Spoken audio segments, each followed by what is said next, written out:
세상에는 수많은 이야기가 있다. 그 중에는 우리가 절망에 빠졌을 때 우리를 일으켜 세워줄 따뜻한 이야기들도 있다. 오늘은 한 작은 보석 가게에서 일어난 기적 같은 이야기다. 뉴욕 한겨울. 차가운 바람이 도심을 휩쓸고 지나가고 있었다. 눈발이 흩날리는 거리 위에서 한 여성이 두 아이의 손을 꼭 잡고 걸어가고 있었다. 그녀의 이름은 에밀리 존슨. 한때는 사랑하는 남편과 뉴욕의 작은 아파트에서 행복한 가정을 꾸렸었다. 하지만 남편이 갑작스럽게 세상을 떠나면서 그녀의 삶은 무너져 내렸다. 이제 그녀에게 남은 것은 단 하나, 남편이 남긴 결혼 반지뿐이었다. 은행 계좌는 이미 텅 비었고 신용카드 한도는 초과되었다. 집주인은 세 번째 퇴거 경고장을 보냈고 며칠 내로 아이들과 함께 길거리에 나앉아야 했다. 냉장고는 텅 비었고 가스와 전기는 끊길 위기에 처해 있었다. 아이들은 배가 고프다고 울먹였지만 그녀는 해줄 수 있는 것이 없었다. 결국 마지막 희망을 걸고 반지를 팔기로 결심했다. 뉴욕 맨해튼 중심가. 그녀는 동네에서 유명한 한인 보석상을 찾았다. 박스 주얼리라고 적힌 작은 간판이 눈에 들어왔다. 이곳은 박 씨가 운영하는 작은 보석상이었다. 그는 60대 중반의 한국인이었으며 뉴욕에서 30년 이상 보석 세공을 해온 장인이었다. 화려하진 않았지만 정직하고 신뢰받는 가게였다. 에밀리는 가게 문 앞에서 한숨을 내쉬었다. 유리창 너머로 반짝이는 보석들이 진열장 안에서 빛나고 있었다. 아이들의 손을 꼭 잡고 그녀는 조심스럽게 문을 열었다. 안으로 들어서자 따뜻한 공기가 그녀를 감쌌다. 작은 샹들리에가 부드러운 빛을 발하고 있었고 아이들은 손을 비비며 온기를 느꼈다. 책을 읽고 있던 박 씨가 고개를 들었다. 조용한 시선이 에밀리와 아이들을 향했다. 그녀는 망설임 끝에 손에서 반지를 빼내어 건넸다. 이 반지를 팔고 싶다고 했다. 박 씨는 반지를 받아들고 조심스럽게 살펴보았다. 오랜 세월이 지나면서 반지에는 작은 흠집들이 나 있었다. 순금으로 만들어졌지만 마모된 흔적이 뚜렷했다. 그는 반지 안쪽을 자세히 들여다보았다. 그리고는 깊은 한숨을 내쉬었다. 현재 시세로 보면 $100 정도 받을 수 있을 것이라고 말했다. 에밀리는 순간 숨이 멎는 것 같았다. 이 돈으로는 아이들 식량조차 며칠 버틸 수 없었다. 그녀는 혹시 더 받을 수는 없냐고 조심스럽게 물었다. 그러나 박 씨는 대답 대신 다시 한번 반지를 살펴보았다. 박 씨는 반지를 손가락으로 천천히 문질렀다. 그러자 금속 안쪽에서 희미한 각인이 드러났다. 그는 손을 멈추고 한참 동안 그 글자를 바라보았다. 오랜 기억이 떠오르는 듯 깊은 한숨을 내쉬며 조용히 입을 열었다. 20년 전 그는 보석 세공을 배우기 위해 찾아온 한 젊은이를 만났다. 그의 이름은 데이비드 스콧이었다. 데이비드는 뉴욕으로 돌아가기 전 자신이 사랑하는 여인을 위해 세상에 단 하나뿐인 반지를 만들고 싶다고 했다. 그는 몇 달 동안 밤낮 없이 반지를 디자인하고 제작했다. 그리고 마지막으로 그 반지 안쪽에 작은 이니셜을 새겼다. 그 반지가 바로 지금 에밀리가 내민 반지였다. 박 씨는 반지를 다시 한번 바라보았다. 그리고는 조용히 서랍을 열어 작은 봉투를 꺼내 건넸다. 봉투 안에는 몇 장의 지폐와 함께 짧은 메모가 들어있었다. 박 선생님, 만약 제 가족이 어려움에 처한다면 그들을 도와줄 수 있을까요? 에밀리는 편지를 읽으며 손을 떨었다. 눈물이 그녀의 볼을 타고 흘러내렸다. 박 씨는 부드러운 미소를 지으며 말했다. 이것은 빌려주는 돈이 아니라 그녀의 남편이 남긴 마지막 부탁이라고. 에밀리는 아무 말도 하지 못한 채 반지를 꼭 쥐었다. 남편은 떠났지만 그가 남긴 사랑은 여전히 살아있었다. 박 씨는 아이들의 눈을 바라보았다. 아이들은 불안과 호기심이 뒤섞인 표정으로 엄마와 박 씨를 번갈아 쳐다보았다. 세상의 풍파를 온전히 알지 못하는 나이였지만 지금 이 순간 그들의 어린 마음에도 자신들이 처한 상황이 결코 평범하지 않음을 본능적으로 느끼고 있었다. 그는 부드러운 미소를 지으며 아이들 앞으로 몸을 숙였다. 손바닥보다 작은 아이들의 손이 가느다랗게 떨리고 있었다. 박 씨는 한참 동안 아이들의 얼굴을 바라보았다. 두려움이 서린 눈빛 속에서도 희미하게 남아 믿음이 남아있는 듯했다. 그는 천천히 입을 열었다. 엄마를 많이 사랑하느냐고 물었다. 아이들은 주저없이 고개를 끄덕였다. 그 대답에는 한치의 망설임도 없었다.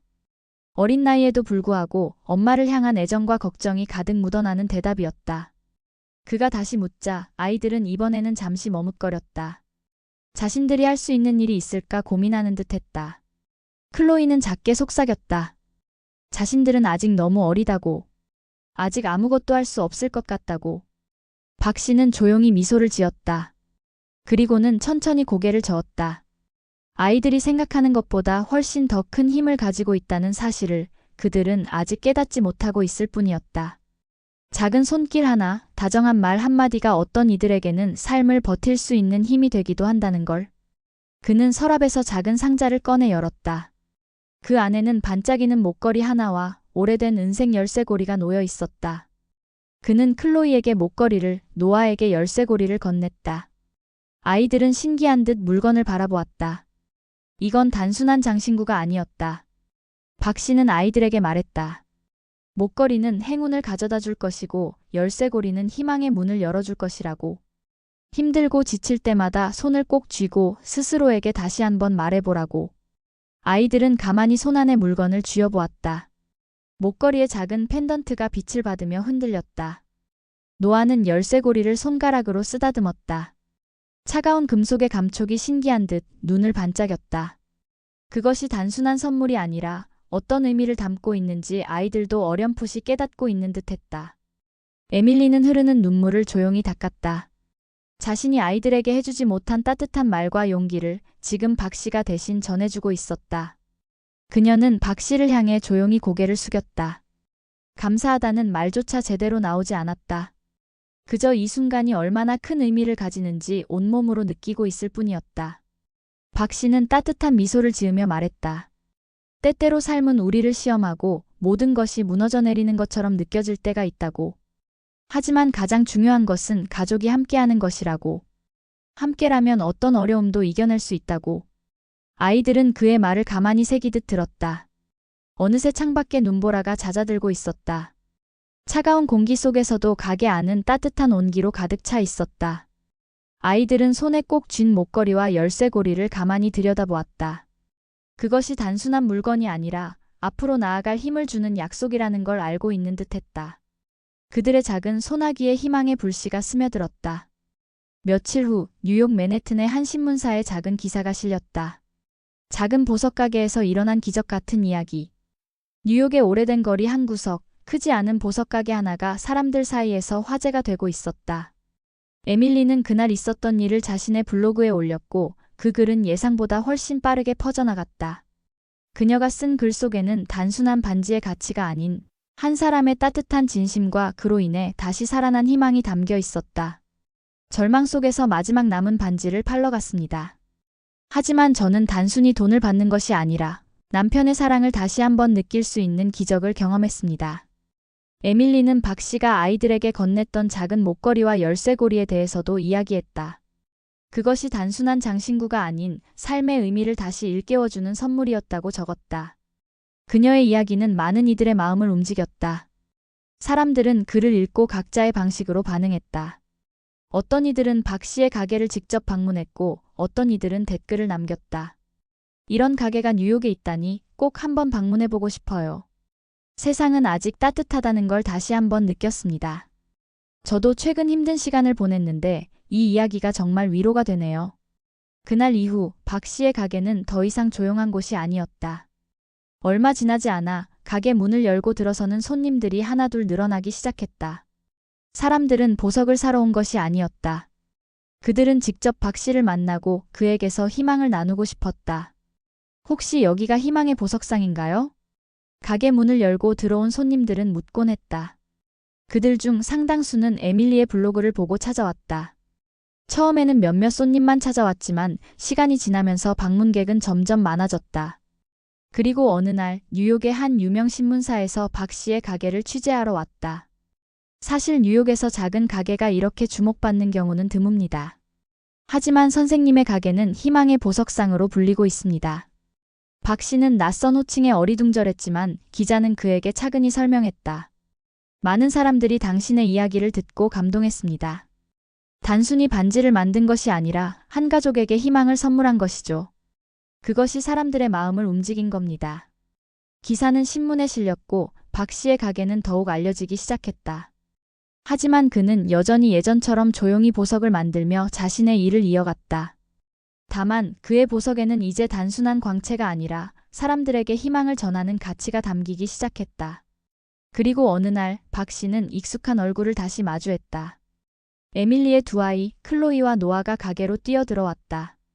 선생님, 저희 또 왔어요. 클로이는 반짝이는 목걸이를, 노아는 열쇠고리를 자랑하듯 내밀었다.